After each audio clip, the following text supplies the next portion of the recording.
Bonjour mes chers amis, les habitués de la chaîne de télévision vidéo La Voix de la Vérité.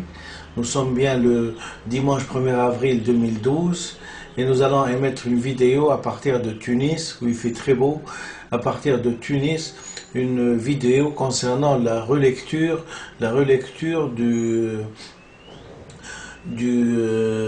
manifeste révolutionnaire humaniste tunisien du docteur Benfissa Ahmed, posté et diffusé à partir le 20 mars 2012.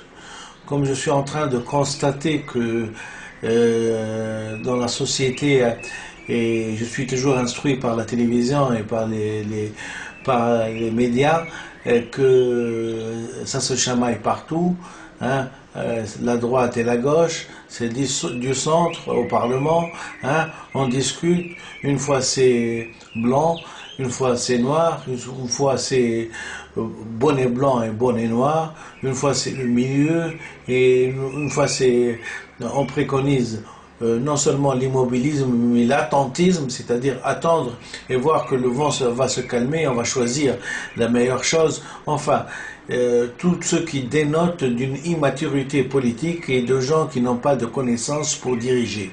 Ils prennent la responsabilité de diriger et ils ne prennent pas d'initiative, ils n'émettent pas de loi. C'est comme si on était atteint, tout le monde, et spécialement la classe politique, de ce que j'appelle moi la maladie de Krustef-Jacob, ou la maladie de la vache folle, ou de la tremblante des brebis. C'est-à-dire que elle atteint ces animaux-là et qui commencent à trembler et qui n'arrivent plus à avancer. Nous c'est pareil, hein, dès qu'on voit qu'il y a une voie politique, hein, qui semble nous plaire, eh ben on change. Hein. Bon, une fois c'est l'extrême droite et donc l'extrémisme, et le lendemain c'est l'extrême, c'est le milieu, et le lendemain c'est temporiser et attendre, l'attentisme, et le surlendemain c'est la gauche et l'extrême gauche. Enfin, c'est la véritable tremblante, la tremblante du mouton, ou la maladie de Krustef-Jacob. Et en plus de ça, cette maladie se caractérise par le fait qu'on n'arrive plus à avancer. Psychologiquement, j'ai comme l'impression que c'est exactement pareil. Pourquoi? Parce que on n'a pas de connaissances, les connaissances nécessaires, et on n'a pas bien étudié la société, et on n'a pas bien étudié les rouages de la politique, et on connaît rien de ce qui se dit dans le monde. Et donc, à partir du moment où les deux anciens présidents nous ont fait vivre dans un système tabou, où il était interdit de communiquer, et donc de s'émanciper et de regarder le monde autour de nous, comment il vit, comment il s'organise, hein, on est d'abord sujet de notre histoire, on est sujet et victime plutôt de notre histoire, puisque on n'a pas d'aspiration politique réelle, hein, sinon une névrotisation, comme je l'ai dit, la névrose obsessionnelle mystique sévit dans toute la Tunisie, hein, avec des actes et des passages à la barbarie, et donc nous sommes bloqués. Nous sommes bloqués. Donc j'ai trouvé que c'était la meilleure chose pour essayer de pallier un petit peu à la maladie de Krustef-Jacob et de la tremblante du mouton et de la maladie de la vache folle, de vous relire. C'est ma façon de contribuer au traitement de cette maladie. Et j'en suis content parce que ça répond un petit peu à mes aspirations, puisque je suis médecin, et donc je souhaite toujours rendre service aux gens. Donc je vais vous relire un petit peu ce que je vous ai écrit, ce que j'ai émis avant le 20 mars 2012. Le manifeste révolutionnaire humaniste tunisien du docteur Benfissa Ahmed. Ce manifeste a la prétention d'offrir une base de réflexion sur les buts à atteindre de la révolution, de ce que Dr Benfisa Ahmed a baptisé ثورة الشعب التونسي للاحترام للمعطى والمكتسب. Dès les premières lignes du manifeste, vous comprendrez que cette révolution cherche à viser et vise à offrir au peuple tunisien et secondairement aux Arabes l'opportunité unique de devenir à plus ou moins long terme, à plus ou moins moyen ou long terme, une puissance mondiale respectable, à devenir une puissance mondiale respectable. Si certes le chemin est lent et difficile, son attrait est que c'est une expérience qui a fait ses preuves. Se poser des questions sur le pourquoi, depuis l'indépendance, on ne l'a pas emprunté, c'est retrouver et confirmer la théorie de la révolution marxiste-léniniste qui ne vient pas vers vous, mais que vous devez aller vers elle. Le pourquoi de ce retard est expliqué par la conception matérialiste de l'histoire. Toute autre conception de l'histoire est qualifiée par Karl Marx comme idéaliste. C'est de l'idéalisme que de croire qu'en remontant le temps, on pourrait se développer. Cette conception explique tous les phénomènes historiques, car il est bien connu que les capitalistes aiment l'argent jusqu'à aller au crime. Et quand les pays arabes réunis, qui forment par leur étendue et par leur population un bloc unique et un marché à l'écoulement de la marchandise capitaliste, maintenir la population en dehors du développement, c'est agir en capitaliste et préserver sa clientèle. Voilà, si j'ose dire, la poire qu'on a maintenue au frigo dans un système tabou, anticulturel, capitaliste. Voilà en quelques mots ce que je suis libre de baptiser la plus grande trahison de l'humanité qu'a fait l'Occident aux Arabes, c'est de les laisser dans le sous-développement et en dehors de celui-ci, en taisant le simple fait qui semble anodin et qui en fait est un crime contre l'humanité, c'est-à-dire écrire de droite à gauche. Le manifeste révolutionnaire humaniste tunisien du docteur Benfisa Ahmed. Ce que je vais écrire est un fait historique, puisqu'il engage toute l'humanité dans le sens où il engage toutes les révolutions du monde, et précisément celle du monde arabo-musulman. Car elle va toucher des millions d'individus dans leur façon de vivre. De conquérir le passé, ils vont se mettre à conquérir le présent et le futur, et au lieu de parler en charge négative avec des lettres à potentialité évolutive vers le passé, ils vont se mettre à parler en charge positive avec des lettres à potentialité évolutive dans le présent et dans l'avenir. Le monde arabo-musulman va se mettre à respecter son acquis phylogénique et va se mettre à se développer comme le reste du monde. C'est un véritable choc affectif qui intéressera 1 milliard d'individus. C'est l'événement princeps du 21e siècle qui a amené le ثورة الشعب التونسي للاحترام للمعطى والمكتسب et l'affirmation de l'existence de l'inconscient chez tous les êtres humains et qu'il va falloir le respecter pour se développer. Le manifeste révolutionnaire humaniste tunisien du Dr Benfisa Ahmed, 20 mars 2012. Introduction. Des tabous dans ton pays, tu aboliras. De la puissance de tes idées, tu te méfieras. De l'acquis phylogénique, tu découvriras et tu respecteras. À tes futures générations, tu transmettras. Et de la conquête du passé de ta vie, tu oublieras. Et de la religion musulmane, tu garderas. Et selon tes désirs à tes enfants, tu enseigneras. Et d'écrits coraniques avec la science, tu interpréteras. Et jusqu'à l'éternité, tu respecteras. D'une langue vivante avec ton peuple, tu parleras. Avec les 5 préceptes de l'islam, tu respecteras. Et de la confusion entre ton ethnie, ta religion, ta langue parlée, tu ne confondras. Ceci est important dans le sens que cette découverte, en permettant à tous les peuples opprimés sur la terre de se développer, de se développer, va leur permettre de ne plus se névrotiser la population et donc accéder à un niveau de vie plus décent, certes, non comme la première puissance mondiale demain, mais comme une puissance communiste où l'être humain travaille et arrive à ce que j'appelle une vie décente et où il peut réaliser ses objectifs dans la vie et qu'il puisse offrir un ascenseur social décent à ses enfants, chose qui est impossible dans une langue vivante qui ne respecte pas le temps. Définir un révolutionnaire. Un véritable révolutionnaire est guidé par l'amour des hommes, de la justice et de la vérité. Ernesto Che Guevara. Un véritable révolutionnaire ne fait aucune concession avec les étrangers au détriment de son peuple. Ce que je propose comme drapeau de la révolution tunisienne, c'est le drapeau rouge, la fossile, le marteau, et en plus où j'introduis le drapeau de la Tunisie avec des mains qui se tiennent au poignet, en signe de solidarité, et j'ai écrit solidarité, égalité, justice et dignité. La lutte des classes oppose oppresseurs bourgeois et opprimés prolétaires. Ceci a été dit par Karl Marx. Et j'ai mis TCT, les initiales de Thawrat Sha'b al-Tunsi. L'ihtiram, l'ma'ta ou al-muktasab.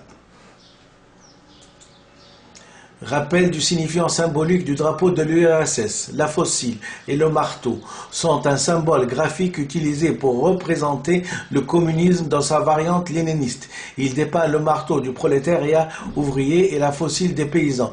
Leur jonction symbolise l'union entre les travailleurs agricoles et industriels. Il est présent sur le drapeau de l'URSS, sur tous les drapeaux des anciennes républiques de l'Union des républiques socialistes soviétiques, comme la République socialiste fédérale soviétique de Russie, la République socialiste soviétique d'Ukraine, la République socialiste soviétique d'Ouzbékistan, etc., sur ces divers supports liés au léninisme.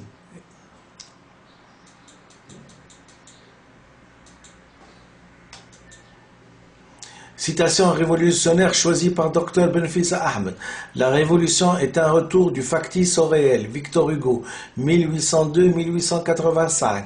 Le sens révolutionnaire est un sens moral. Victor Hugo. La populace ne peut faire que des émeutes. Pour faire une révolution, il faut un peuple. Victor Hugo.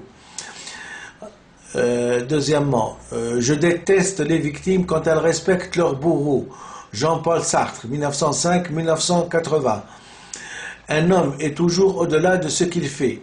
Jean-Paul Sartre. Il faut un double soleil pour éclairer le fond de la bêtise humaine. Jean-Paul Sartre. Toute aventure humaine, quelque singulière qu'elle puisse paraître, engage l'humanité entière. Jean-Paul Sartre. Plus les hommes sont éclairés, plus ils sont libres. Voltaire. Les maîtres sont ceux qui nous montrent ce qui est possible dans l'ordre de l'impossible.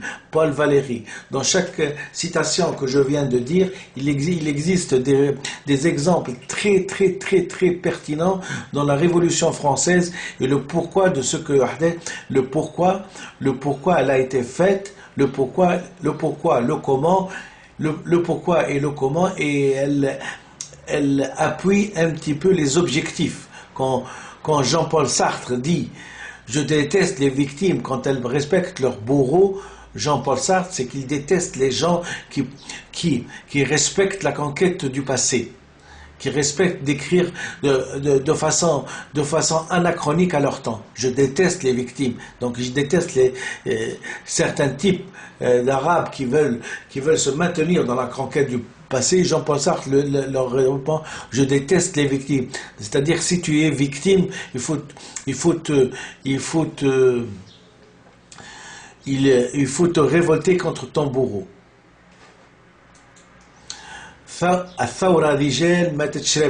Vive la révolution tunisienne. Le manifeste révolutionnaire humaniste tunisien du docteur Benfisa Ahmed du 20 mars 2012. Définition et citation à connaître. Révolution. Qu'est-ce que la révolution? Les dictionnaires la décrivent ainsi: ensemble d'événements historiques qui ont lieu dans une communauté importante, nationale ou générale, lorsqu'une partie du groupe en insurrection réussit à prendre le pouvoir, et que les changements profonds économiques et sociaux se produisent dans une société. La révolution du 14 janvier 2011 a renversé le dictateur Ben Ali. Contrairement à toutes les autres insurrections qui ont été décapitées, comme la révolte du pain en Tunisie, le 26 janvier 1976, qui a été maté dans le sang des martyrs par le dictateur inculte Bourguiba, la réussite de celle-ci est que le peuple s'est révolté et son niveau culturel est plus haut, donc la conscience de l'injustice était beaucoup plus diffuse qu'avant. C'est l'élément culturel qui a été déterminant dans la fédération du peuple contre l'oppression, facilité par les nouvelles technologies de l'information qui ont été déterminantes dans cette révolution. Facebook, portable, Internet. Dans ma chaîne de télévision sur YouTube de vidéos, j'ai pu, grâce à des enregistrements périodiques, retracer les faits historiques importants dans cette révolution que j'ai baptisée la genèse de cette révolution, que je vous invite donc à voir sur ces deux chaînes. La lecture de ces textes confirme que l'élément langagier a été prédominant sans être revendiqué. Pour revenir à la définition, il est bien entendu que seuls les gens habitant un pays réussissent une révolution. Il n'est pas question de remettre la révolution à des gens qui étaient à l'étranger. C'est extraordinaire, là c'est même la définition. C'est un groupe de personnes qui par leur insurrection arrivent à faire basculer un pouvoir. Donc il faut rendre à César ce qui est à César. Rendre à César ce qui est à César, c'est-à-dire rendre la révolution aux Tunisiens qui habitent et qui ont toujours habité en Tunisie. Il n'est pas question de prendre l'avion et il n'est pas question de prendre l'avion et d'aller commander les directives et les aspirations de la révolution. Parce que la révolution en elle-même, c'est la réalité des choses vécues dans un pays qui engendre la révolution. C'est la conscience d'injustice. On a perdu le contact avec la réalité quand on est à l'étranger, et de revenir après la révolution, on a perdu le contact. On est plus c'est-à-dire notre objectif est plus le pouvoir en tant que pouvoir, et donc les ornements, le chauffeur, le château, les salons dorés et la place, que la réalité des choses. La réalité des choses, elle ne peut être comprise que par les gens du peuple, ceux qui ont vécu au jour le jour la misère, ceux qui ont vécu au jour le jour l'oppression, ceux qui ont vécu au jour le jour l'exploitation de l'homme par l'homme. Voilà la réalité des choses.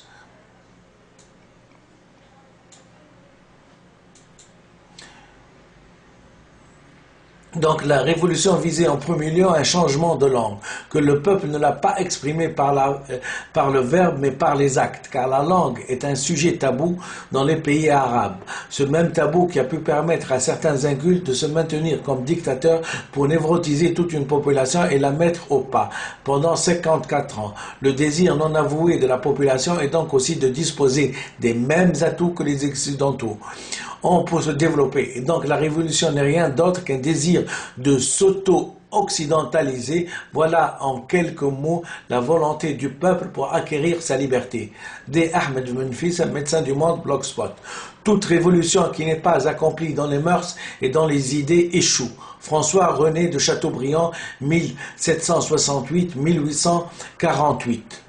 Alors, j'appuie sur le terme tabou pour que vous sachiez un petit peu qu'est-ce que c'est. Tabou, c'est quelque chose de sacré, de consacré, de dangereux, de prohibé, d'impur, d'interdit, dans le sens où on doit s'en protéger. C'est la croyance des peuples aux esprits et aux démons qui a rendu ce phénomène un phénomène quasi général dans le pays arabo-musulman et qu'on peut qualifier d'anémiste, ce qui interdit donc toutes les études scientifiques psychanalytiques de la langue. C'est un arrêt du développement de l'être humain à une autre époque de l'existence. Anémiste, c'est quelqu'un qui croit au jnoun.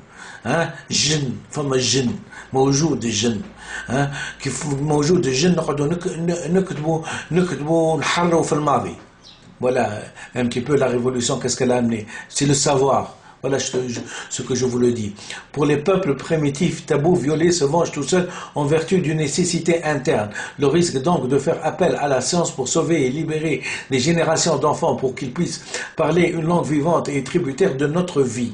Voilà donc notre stationnement et notre arrêt de développement que je tiens à la peur des démons et aux esprits. Donc, كيفاش يقولوها الناس تربح ولا تخسر في الحروبات بالكرتوش احنا ديجا منهزلين بالجنون اللي احنا اللي عايشين فيهم في البلاد. نخافوا احنا جماعه خوافه كما دي. حتى اللغه نتاعنا نكتبوا من اليمين لليسار على خاطر نخافوا نعديوها على الاناليز سيانتيفيك ونوليو نكتبوا كيف العالم اجمع. Donc en fin de compte الجنون شكون جابهم لنا سيد بورقيبه وسيد المزالي كانوا يخافوا من الغول. اما الخوفان من الغول ما نجموا هلكوا 12 مليون نتاع عباد.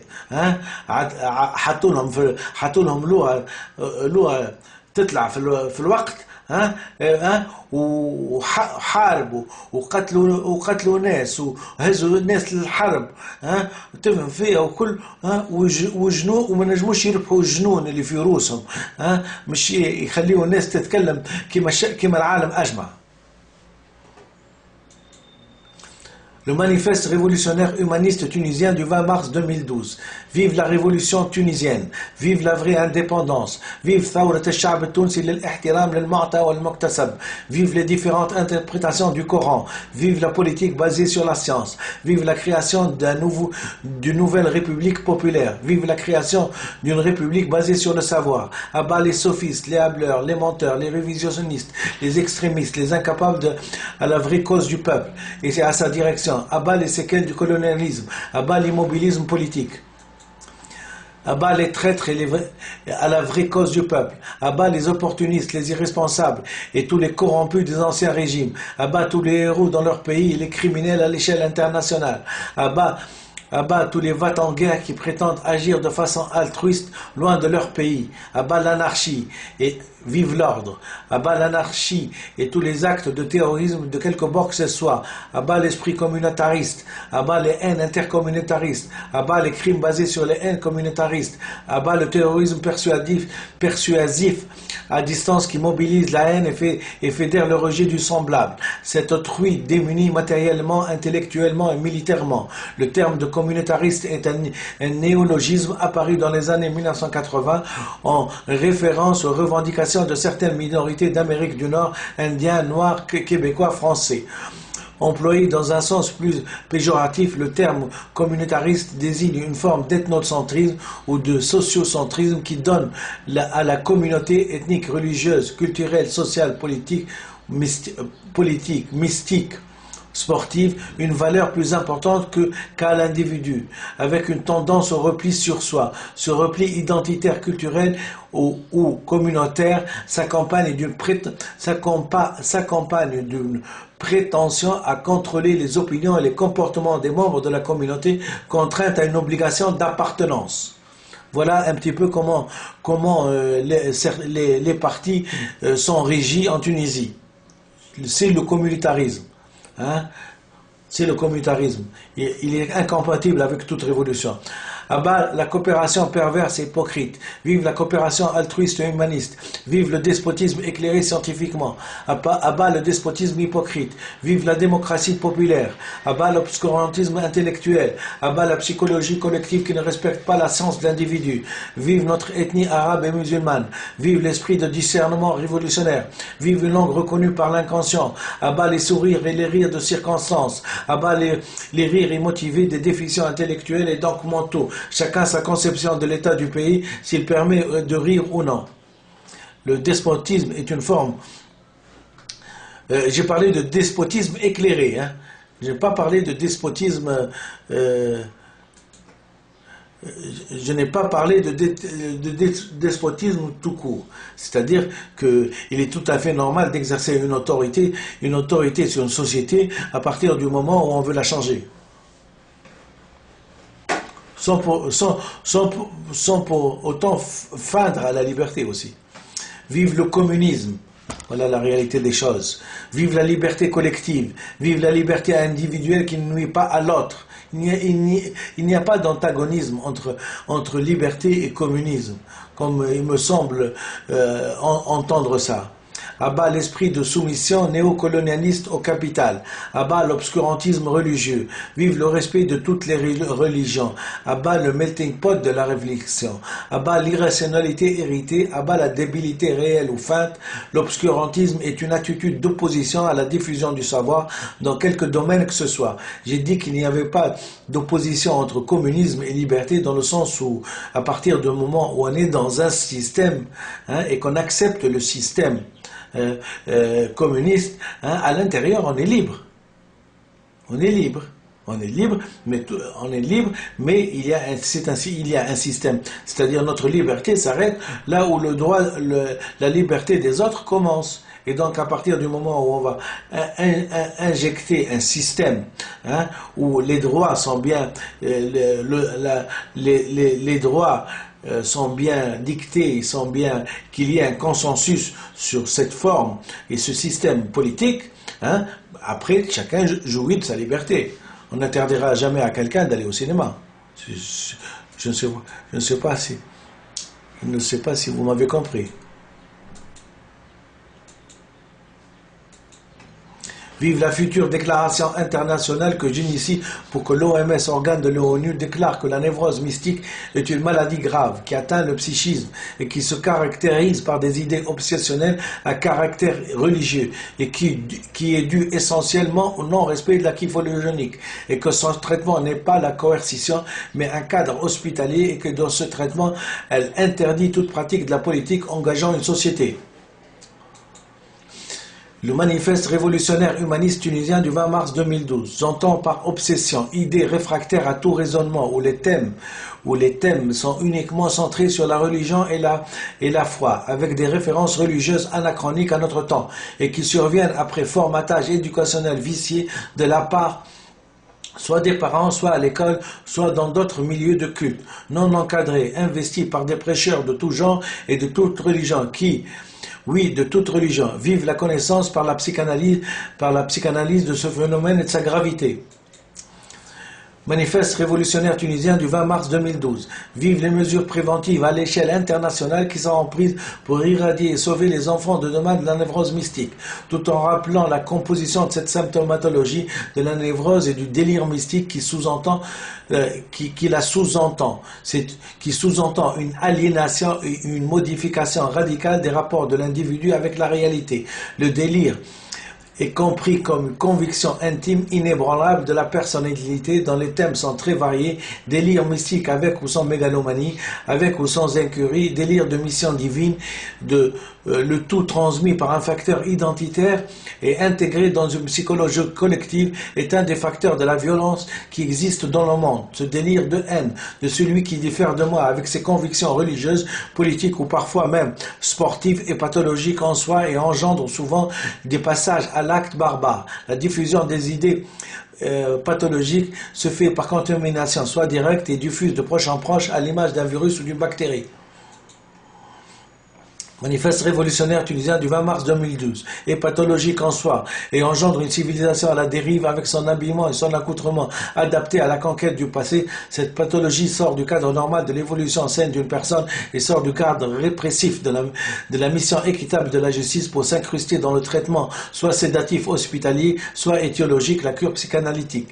Tout aussi en rappelant la définition du messianisme, le messianisme comme étant la croyance religieuse en la venue d'un prédempteur qui mettra fin à l'ordre actuel des choses de manière universelle ou pour un groupe isolé et qui instaurera un ordre nouveau fait de justice et de bonheur. Certainement pas le sixième califat.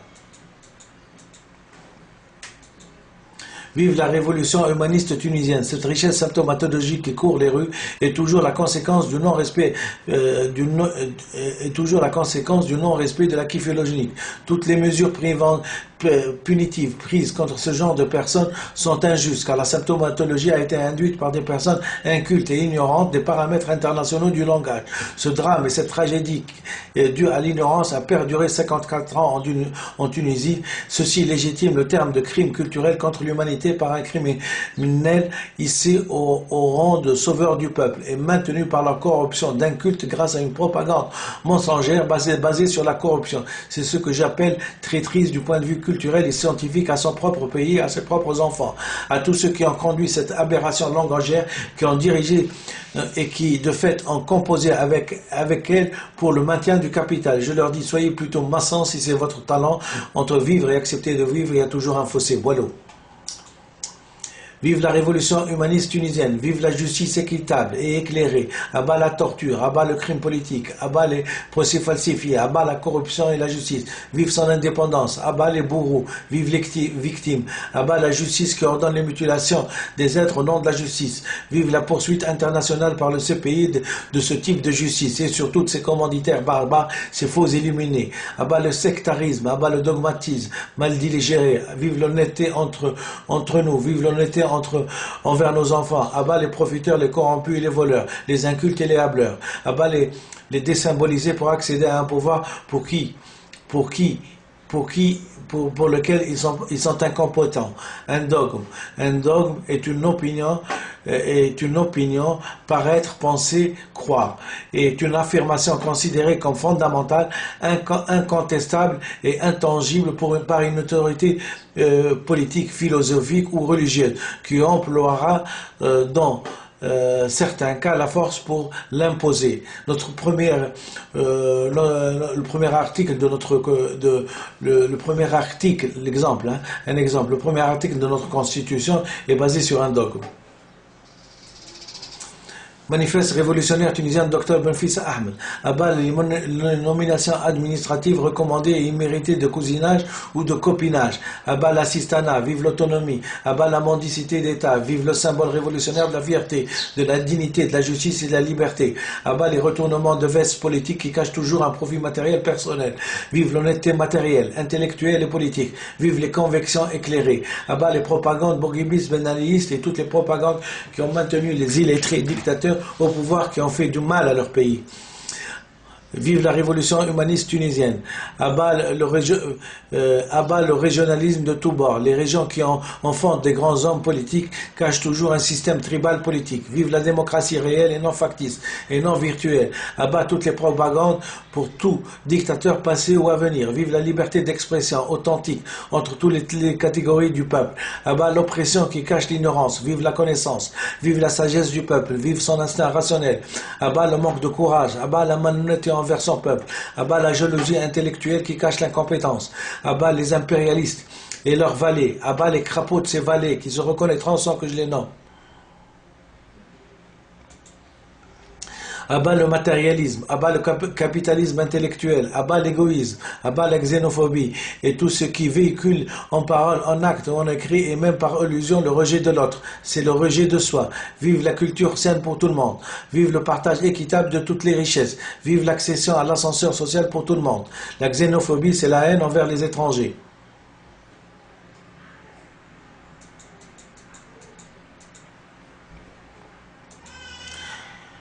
À bas l'égoïsme, à bas les arrivistes, vive la culture occidentale, vive le partage équitable de toutes les richesses, vive l'accession à l'ascenseur social pour tout le monde, à bas la bourgeoisie rétrograde, à bas la souffrance du peuple, à bas la pauvreté matérielle et intellectuelle, à bas les slogans rétrogrades qui figent la réflexion, à bas la corruption de l'esprit et son formatage, vive l'esprit synthétique, scientifique et authentique.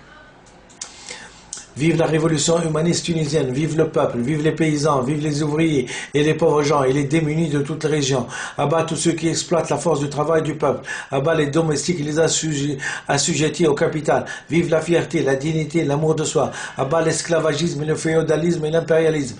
Vive la marche debout. À bas les combines et les combinards. l'impérialisme est la politique d'un pays qui cherche à conserver et à étendre sa domination sur d'autres peuples ou d'autres territoires. Les visées d'expansion d'un régime impérialiste peuvent se faire directement ou par l'intermédiaire de sphères d'influence. Le colonialisme est une forme d'impérialisme.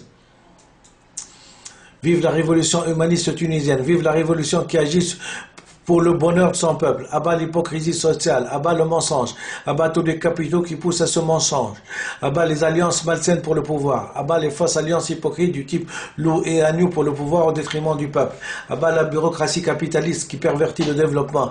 Vive la démocratie prolétarienne qui exige le respect de la loi et le respect du consensus. Vive la politique républicaine, à bas la politique partisane et ses structures répressives, à bas l'anarchie. Vive le consensus général pour des jours meilleurs sans idées partisanes rétrogrades. À bas l'esprit vindicatif. Chez les Romains, les prolétaires sont les citoyens de la plus basse classe, dont les enfants étaient la seule richesse. La démocratie populaire, c'est le pouvoir qui est entre les mains des ouvriers.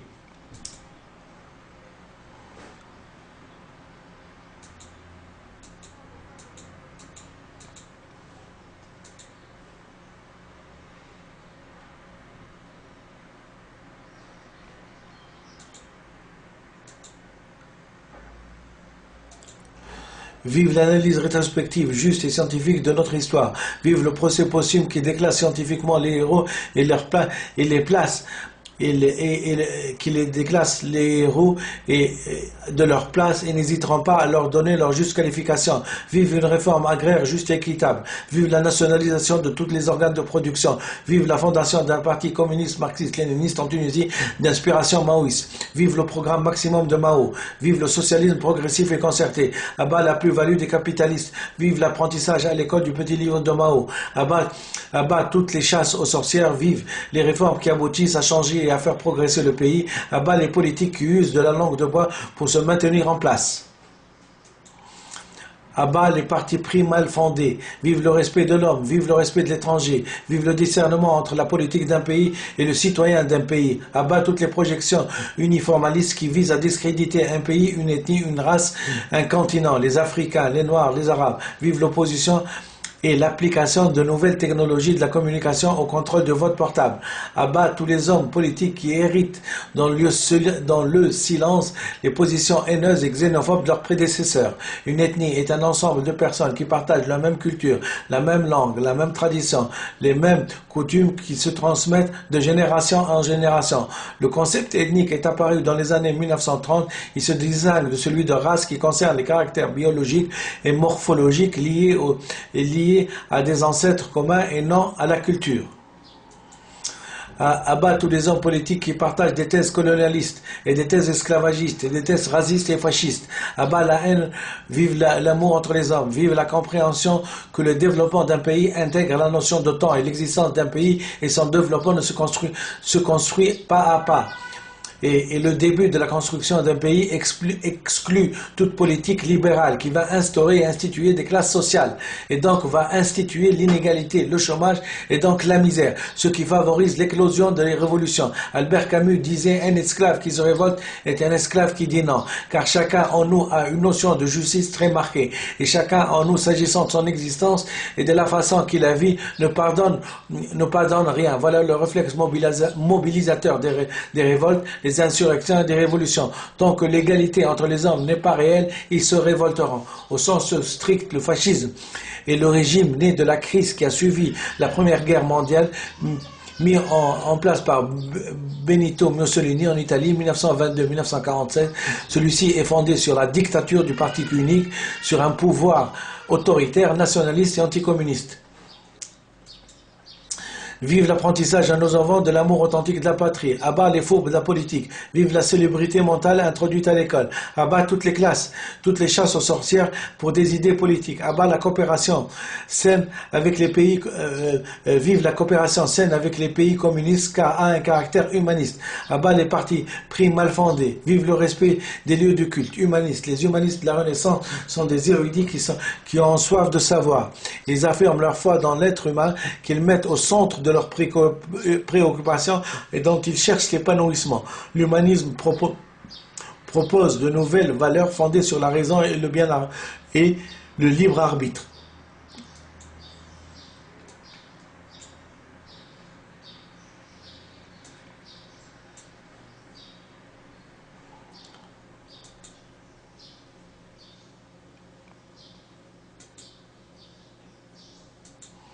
En conclusion, des tabous dans ton pays, tu aboliras. De la puissance de tes idées, tu te méfieras. De l'inceste dans ton pays, tu combattras. De la vie émotionnelle de tes sujets, tu sauvegarderas. D'une langue vivante à la future génération, tu apprendras. De l'acquis phylogénique, tu respecteras. De ce même acquis, tu t'enorgueilliras et à ta descendance, tu transmettras. De la conquête du passé pour ton peuple, tu épargneras. De la dignité d'être tunisien, musulman, arabe, tu lui enseigneras. De tes vrais amis, de tes vrais ennemis, pour l'éternel, tu distingueras. Des vraies valeurs à ton peuple, tu enseigneras. Et des vrais ennemis, tu débusqueras. Et c'est seulement par la culture que tu le pourras. Et de ce rayon du soleil avec tes frères arabes, tu partageras en distribuant le traité du langage déposé à l'ONU, légalement tu l'auras. Vive et hommage à tous les vrais grands hommes qui ont contribué par leur esprit et leur savoir à faire évoluer l'humanité vers un degré de civilisation qualifié de supérieur, à savoir Sigmund Freud, Karl Marx, Frédéric Engels, Lénine, Mao Tse-tung, bénite soit leur descendance. C'est une reconnaissance éternelle, comme on dit.